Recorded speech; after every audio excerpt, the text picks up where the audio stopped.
పెద్దల మాట బంగారు మూట. Welcome to my channel Geetha's old is gold. Hi అండి, అందరూ బాగున్నారా? నేను బాగున్నాను.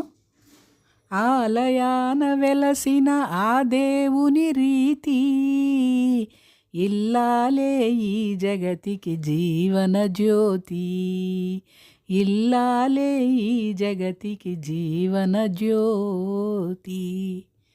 అవునండి, ఇంటిని చూసి ఇల్లాల్ని చూడమని మనకు సామెత ఉంది కదా. చూడండి, ఇల్లు ఎంత నీట్గా సర్దుకుంటే బాగుంటుంది కదా. అందుకనే ఇంటిని చూసి ఇల్లాల్ని చూడమన్నారు. అంటే ఇంకా ఇల్లాల్ని చూడక్కర్లేదు, ఇల్లు ఇంత అందంగా తీర్చిదిద్దిందంటే ఆ ఇల్లాలు కూడా ఎంతో పద్ధతిగా ఉంటుందని చెప్పి మన పెద్దవాళ్ళు చెప్తారు.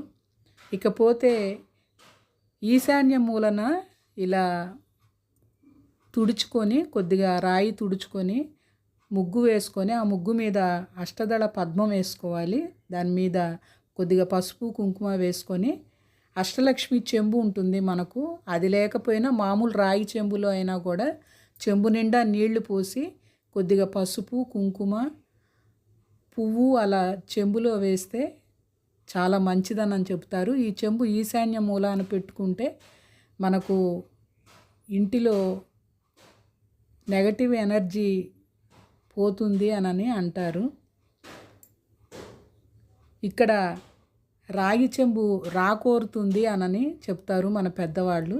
అందువలన మనకు ఏదన్నా ఇంట్లో ఏదన్నా సమస్యలు అవి ఉంటే పోయి మనకు ఆర్థికంగా బాగుంటుంది అని చెప్పి ఈ రాగి చెంబు రాకోరుతుంది అని చెప్తారు పెద్దవాళ్ళు. అందుకని ఇలా ఈశాన్య మూలన ఇలా రాగి చెంబులో నీళ్లు పోసి పెట్టండి. Okay, thank you.